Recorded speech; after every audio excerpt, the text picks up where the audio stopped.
Terinde sondol pepe ari kugi buri nashun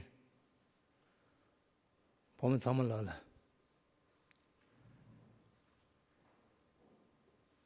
ngara gir ngone senju pishun kasha ngone samdita tashtile yu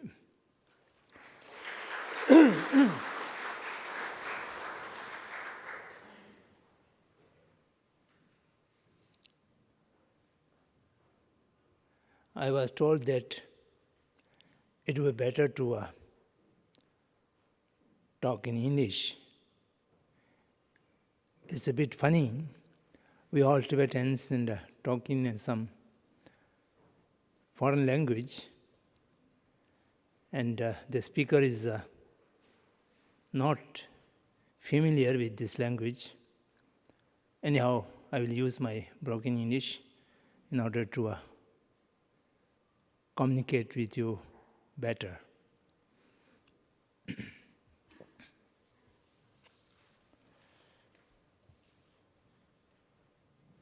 The Office of Tibet in New York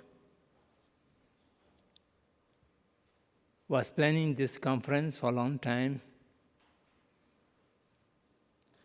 and is in accordance with His Holiness' wish and vision that to interact with the younger generation of our race, which has a great responsibility,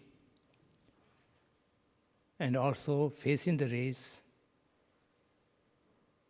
a great challenge of destruction, and we all are at the verge of extinction from the surface of the earth.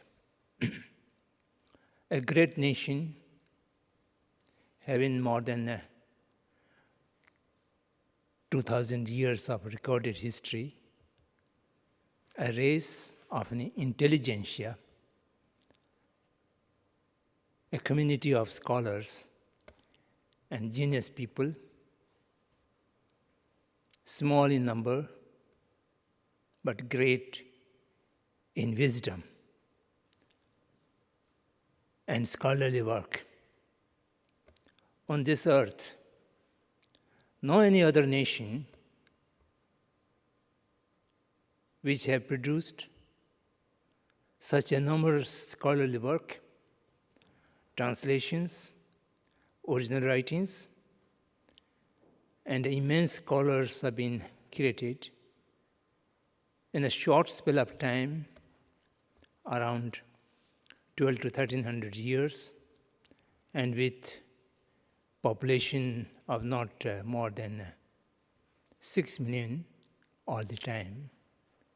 Yet we have a great, great treasure of wisdom and literature. No any other nation can compare with us. India, a great nation, having more than 100 million of population, with 7,000 years of history, have not produced scholarly work comparing with the scholarly work of Tibet for a short spell of history. This great nation is now reduced to almost at the verge of disappearing, assimilating under the huge demographic change designed by the PRC about 14, 15 years back. One of the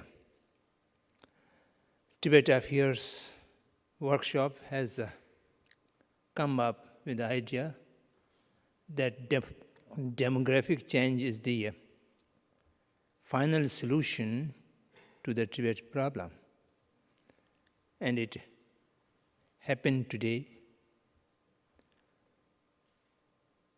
The tiny 6 million people of Tibet have been overwhelmingly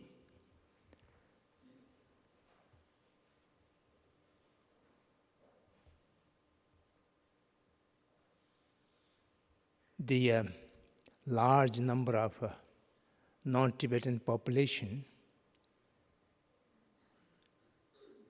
are roughly estimated around 8 to 8.5 million.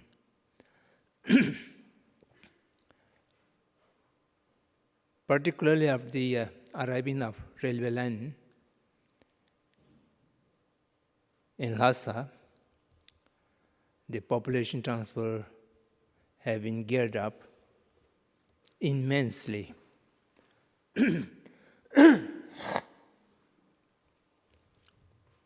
So this is a big question, how the nation will survive and continue the tradition. That is a question of our life, question for our nation, a question for each one of us.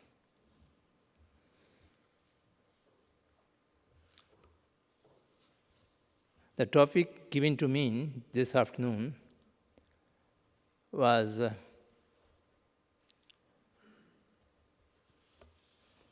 the movement of Tibet, or the Tibet movement, and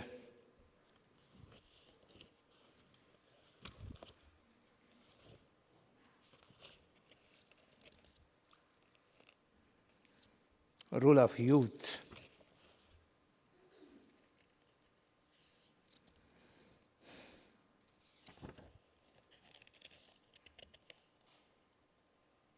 The future of the Tibet movement and the role of youth.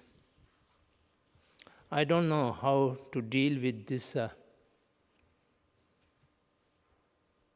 important but huge question.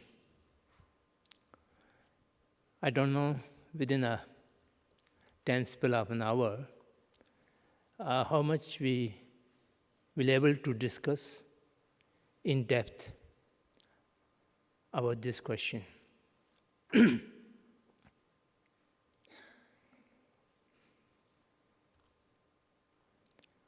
Before talking anything, I think I should talk about the method of communication as the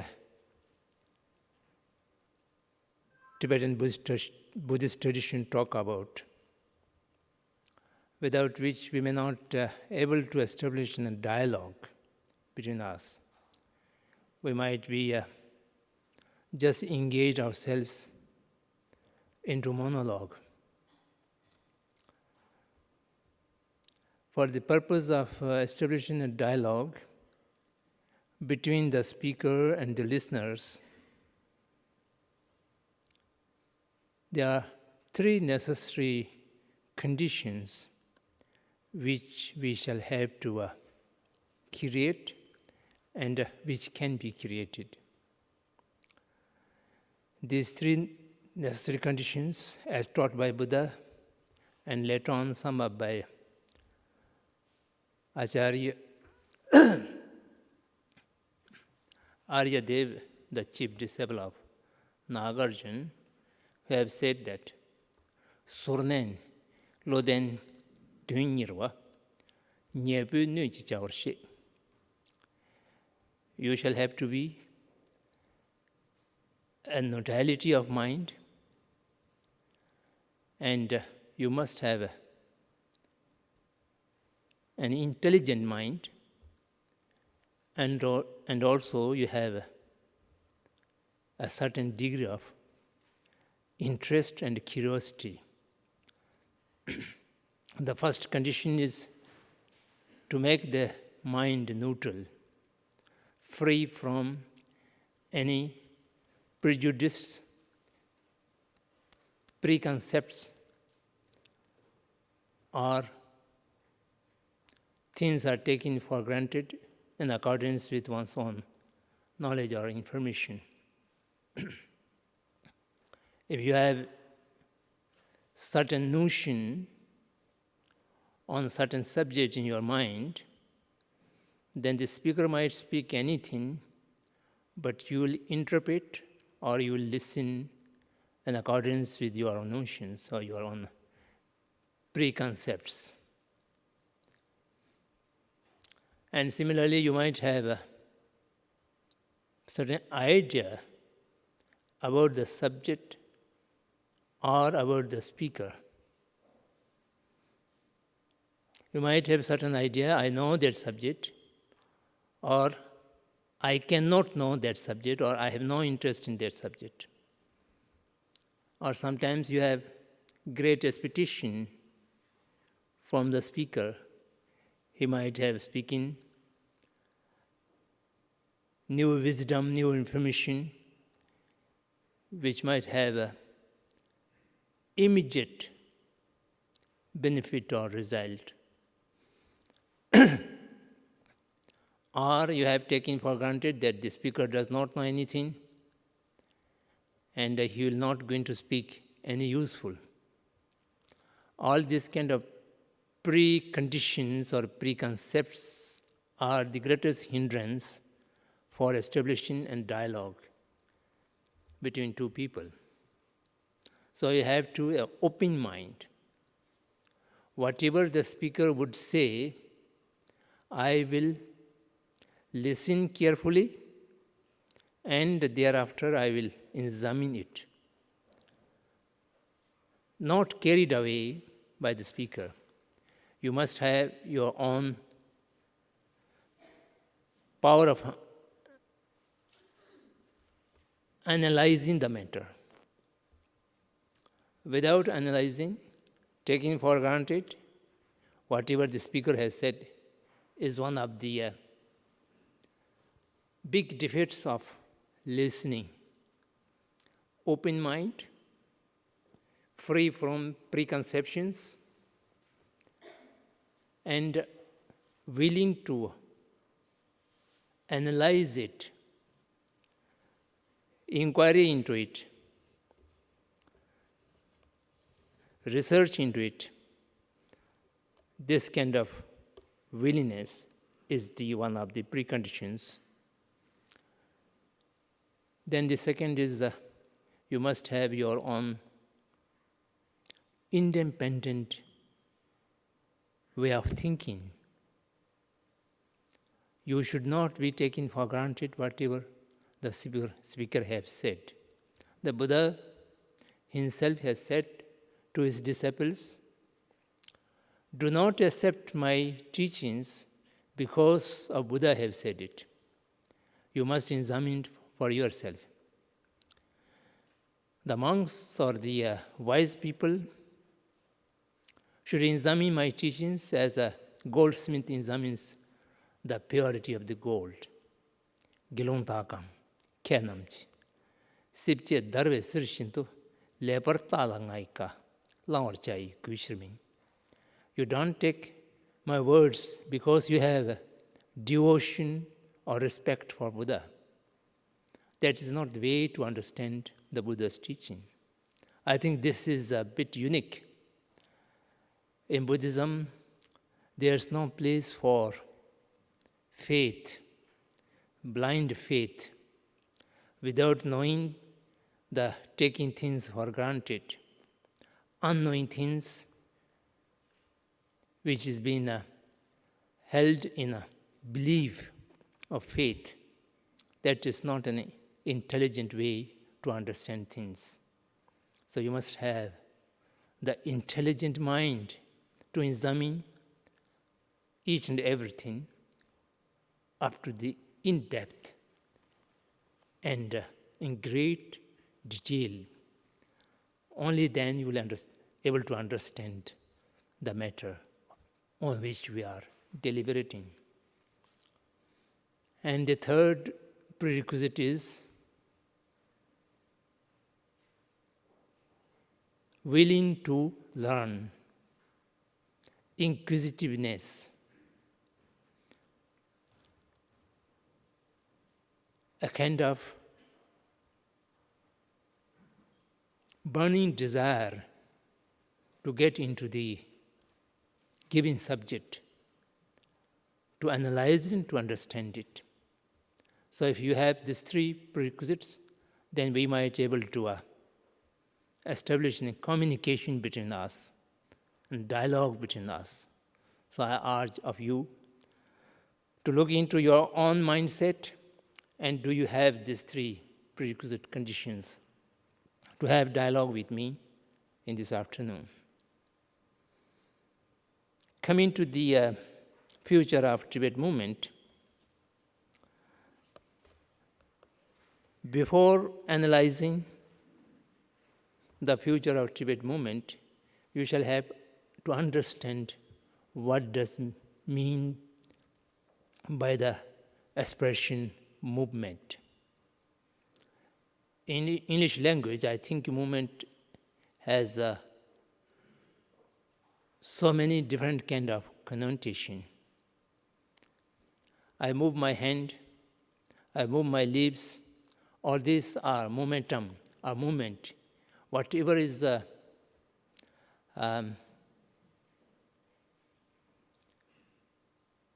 moving from one place to another place, that is called movement. But in a certain context, the movement carries some different connotation. A political movement, a social movement, that means a planned and a concerted work which has aimed for certain goal and for which well-established methods have been adopted, and having graduation, a kind of roadmap, and within which you are doing something that is called movement. Popularly these days, the Tibet movement might be understood some kind of demonstration, signature camping, or doing some camping work, approaching to many individuals or groups to support the just cause of Tibet, or something like is called as a movement. But I think that is in a narrow sense of the word. But when we talk about Tibet movement, you shall have to understand this in real sense of the term, in its largest possible connotation. It includes the continuity of the process of the development of Tibetan spirituality, Tibetan social system, its political system, economic system, health, education, cultural. Each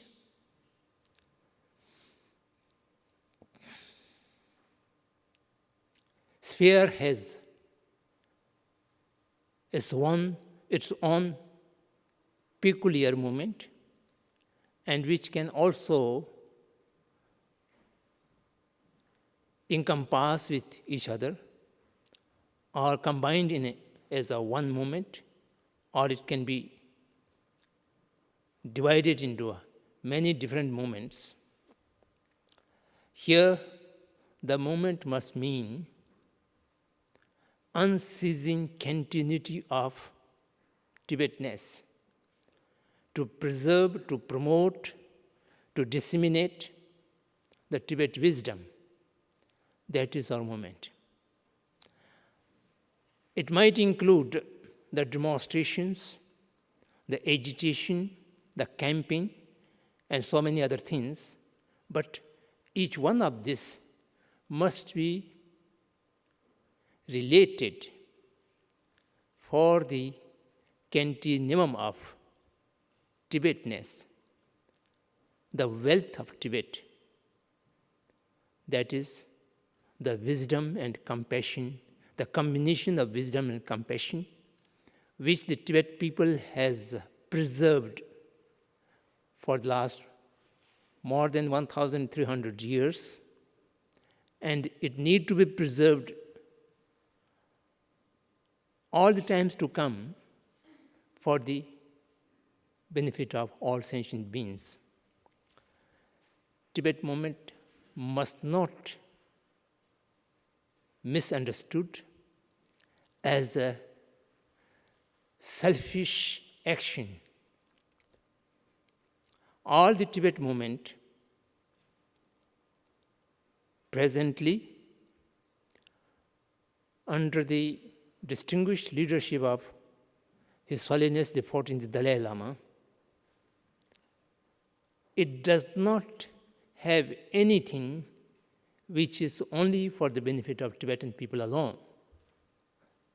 There's no selfish motive. There's no ill-feeling for our opponent, particularly the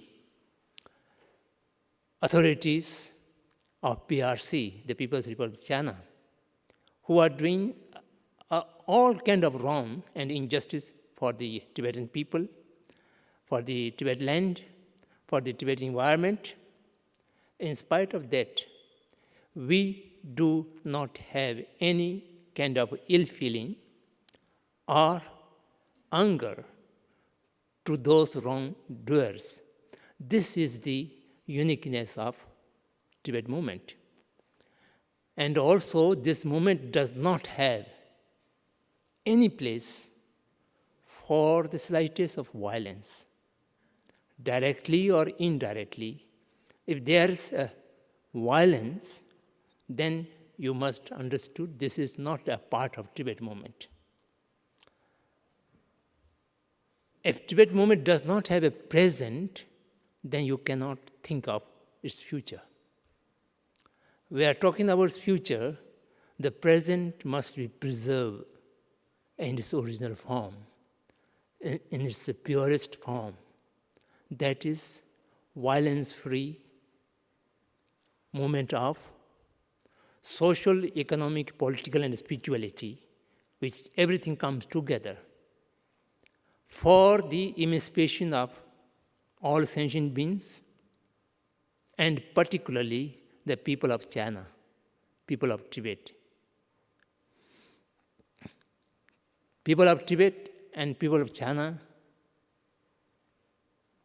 have lived the majority of the historical times immemorial, due to geographical situation, China and Tibet lived as neighbors. There are very few tiny time, there are wars and violence. Otherwise, the majority of the thousands of history are living in peace as brothers and sisters, helping each other. The momentary antagonism accidentally happened should not overrule the long-standing friendship and goodwill. A family member, two family members, or perhaps brothers or sisters or husband, wife, the majority of their life lived in a friendship, love, and understanding. For a few hours or for a moment, really, there might be arguments and disagreement and fighting with each other. That momentary fighting should not be replace the long-term understanding of friendship. That is the exactly same situation between the people of Tibet and people of China. Even today, very tiny minority of the PRC authorities are doing all kind of injustice for the people of Tibet, but the large majority of Chinese people are very friendly. They have immense sympathy for Tibet. they have immense devotion for His Holiness the Dalai Lama. It can be seen everywhere. Last year, when His Holiness gave cultural initiation in Amaravati, thousands of Chinese people took risk and attended that initiation. It means that among Chinese people, they have so much devotion and respect for Tibetan Buddhism, for the Tibetan Buddhist teachers, and particularly His Holiness the 14th Dalai Lama. Today, if you visit to Tibet and the holy places, the majority of pilgrimage in these places are Chinese Buddhists. Tibetan monasteries the monks are being sustained by the material offering from the Chinese pilgrimages. So we should not mix up the people and the government. The governments are functioned with directives of very few people, and the vast majority of people does not have anything to do with that, particularly a dictative country like a totalitarian country like PRC. The majority people have no say, no power to participate in the process of their political system. So therefore, our movement is for the people of China. As much as for the people of Tibet, that much is for the people of China, for the people of the world, for the people of the entire universe, entire sentient being, not only the humanity. Our work is, our movement is for entirety of the sentient being, for the well-being and emancipation of the entirety of the sentient being, for which the cultural, spiritual, and ancient wisdom tradition of Tibet cannot be lost. The humanity cannot bear, the humanity cannot lost this tradition, this unique lineage. It is so precious for each sentient being, each individual. In order to preserve that, we must achieve certain social, political, economic freedom. To that end, with 100% commitment to non-violence, adopting a middle path policy, that action, that process is the present Tibet movement. And its future, of course, the future is in your hand, in the hands of the younger generation. We, the older generation, does not have any right to advise or to dictate or to guide to you what you should do or what you should not do. Therefore, I have nothing to preach you what is the role which needs to be played by the youth. You shall have to find your own role. If I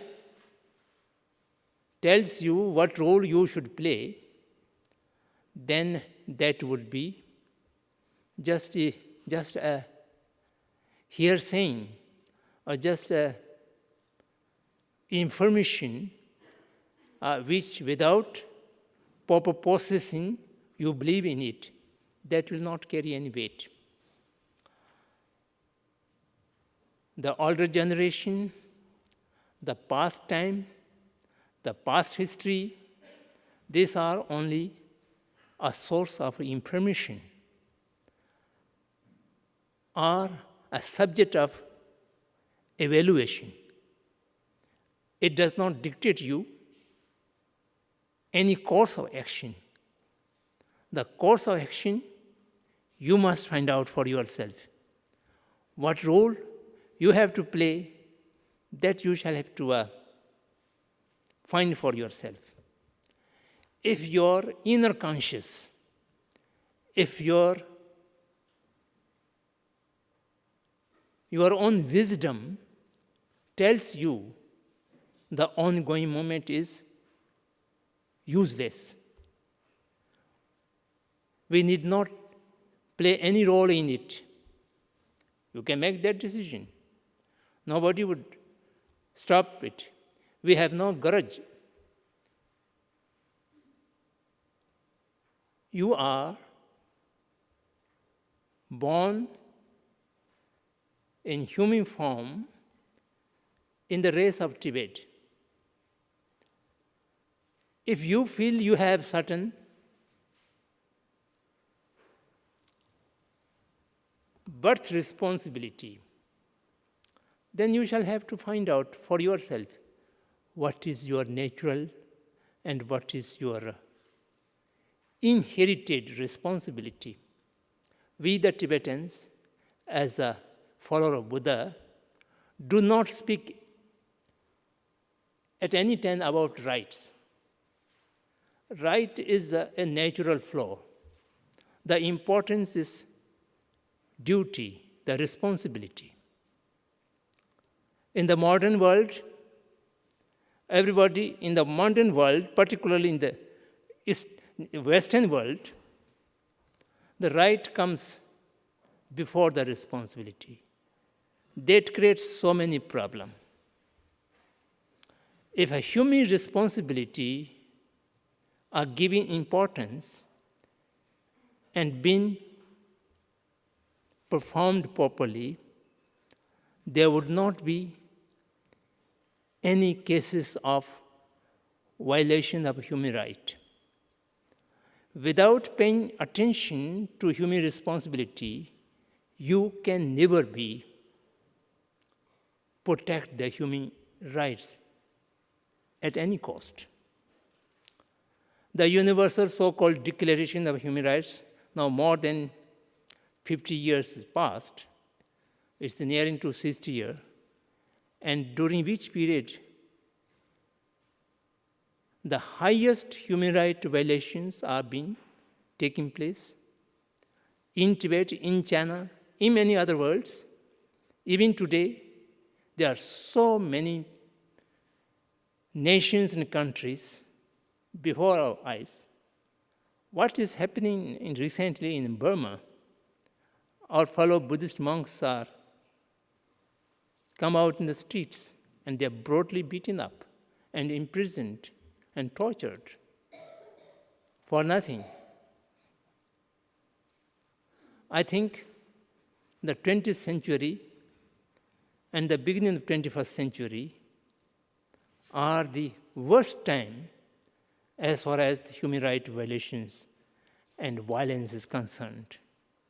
Ever increasing violence, terrorism, and human rights violation. That is only due to we have forgotten to pay attention to human responsibility, particularly the universal responsibility which we human beings do have.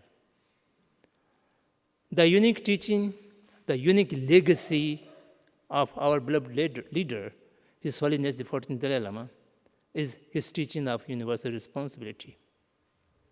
His teaching of universal responsibility has inspired millions of people around the world. But I don't know how many Tibetan younger generation have read, have studied, or have understood the teaching of universal responsibility of His Holiness. There might be a time you have to learn His Holiness teachings from the Western teachers. Because very few Tibetan people, it may be older generation or younger generation, things are taken for granted, and they are not much inquisitiveness and desire to study His Holiness' unique teachings. Once you find your own universal responsibility, and in that context, universal responsibility can only be performed through locally.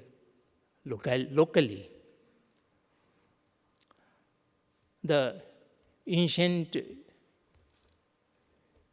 in-age proverb, think globally, act locally.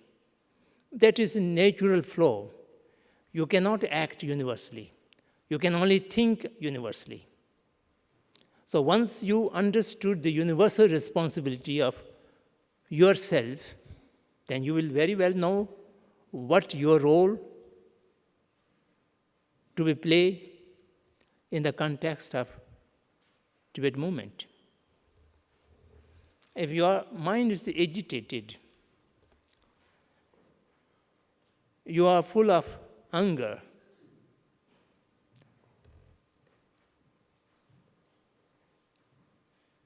you are thinking about taking revenge from authorities of PRC, then I am afraid you may not be able to play any role in the non-violent movement of Tibet in future. So my